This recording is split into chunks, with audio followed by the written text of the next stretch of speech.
Hey everyone, welcome back to another tutorial. Today we are going to be working on a clicker, and this is something that's became very popular in the Recon community recently, so I wanted to show you guys a really basic way of how to get yourself started in creating one of these rooms.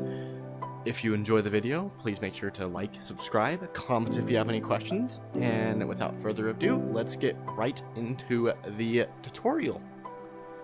So I think the first obvious thing that we want to have for a clicker room is something to click.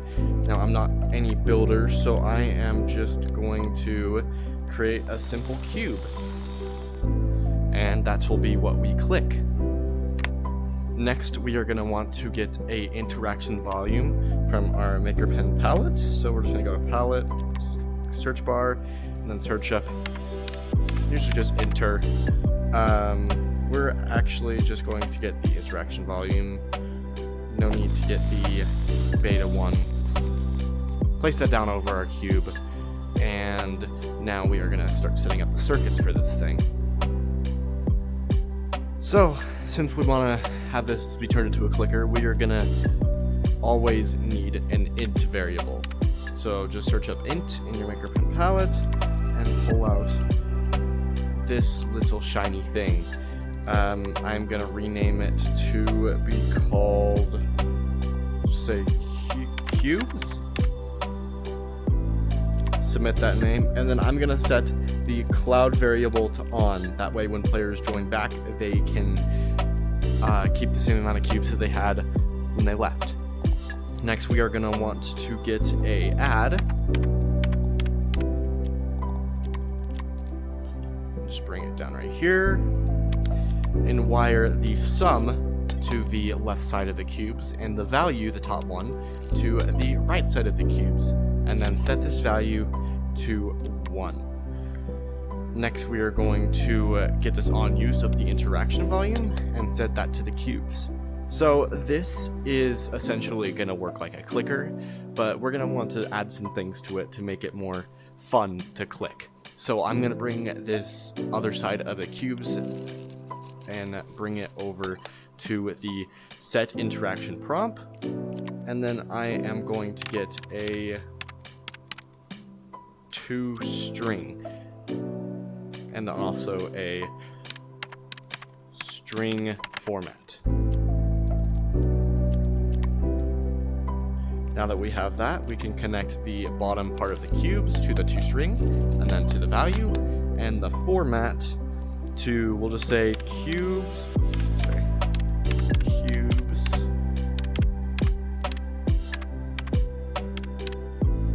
to that.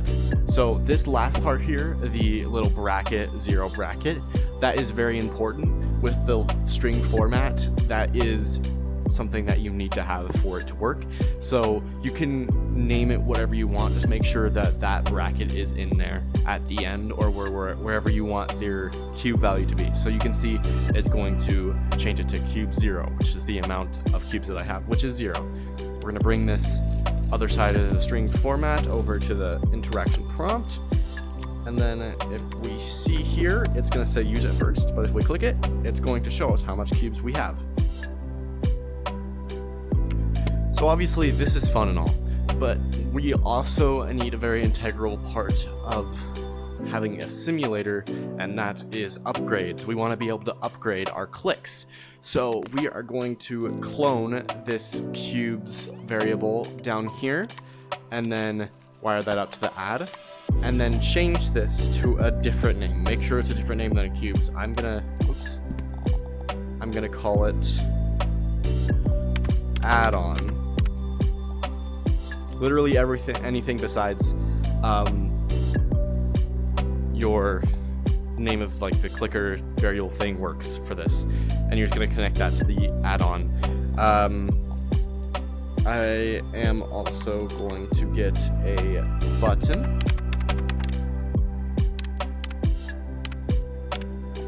and this is going to be our upgrade button. Just going to bring this down here. There we go. Here,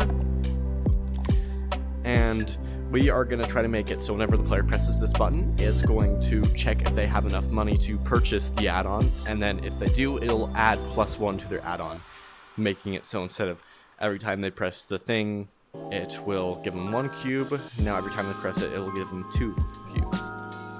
So we're just going to get a add, bring it up here, and we're also just going to bring this add-on up here as well. And then we are going to do the same thing we did with the cubes. What's important here is we need to make sure we're not just giving it to them when they have enough. When they click the button, we need to make sure they have enough. So we're going to get the if. Just plot that down right here. And we're also going to get a greater or equal to. Plop that down just right under the if, and then wire that up. We're gonna get the cubed value, wire that up right there, and then we are going to get a multiplication.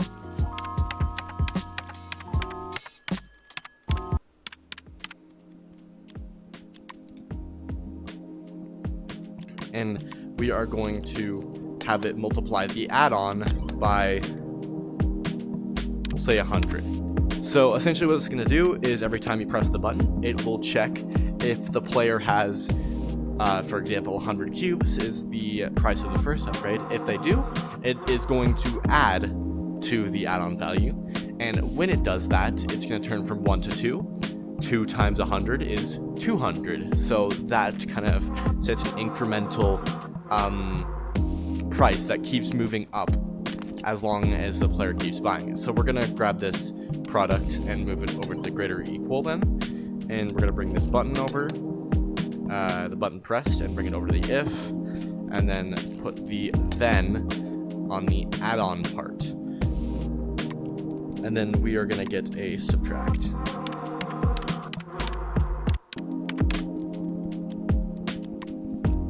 Put that up here, and we are going to clone this cube thing one more time and bring it over here. And we're actually going to move this then to the cubes, bring the difference over to the left side and the value over to the right side, and then we are going to set this bottom value to the product. So now what it's going to do is every time the button's pressed, it's going to check if the player has enough cubes to purchase the upgrade. If they do, it's going to subtract that amount from their account, and then it will add +1 to the add-on. And just to get everything working, I'm going to clone another button over here, clone the add-on, and just wire the pressed to the add-on and make it 1 so that we can actually have our upgrade thing. So if we click it, as you can see, it hasn't added the add-on yet. That's because we don't have enough cubes. So if we just click this a couple times, get to 100. There we go, 100. Now we press it. We should see the add-on has increased to 2, and our cubes has decreased to only 3 because we had 103. Now, whenever we press this, it's going to go up by 2. As you can see, 2 every time. And we can span this, get it up to 200, press that again. Now we make 3 every time. And it's just going to keep going. That's an incremental value, so it'll keep going forever and forever. Something important to know is with integers, you never want to make a simulator that makes your money go really high, because after 2.7 billion, something like that, the integer value does not go any higher. So that is something to keep in mind when you are doing something like this. But there you go. There is your clicker ready to be transformed into an awesome game for you guys to create. Great job on finishing the tutorial. It was a kind of quick one. I wanted to be as quick as possible so you can get that in your room, get it set up, and start making things. Have fun with this. Let me know if you have any questions or if there's anything I might have done wrong or messed up. Let me know in the comments below. I will see you guys in the next video. Thank you so much for the support I've been having over the past couple days. and like and subscribe if you would want more. Remember, the 100 subscriber special is coming right up very soon as soon as I hit that 100 subscribers. If you want to be in that video, let me know. Until next time, see ya.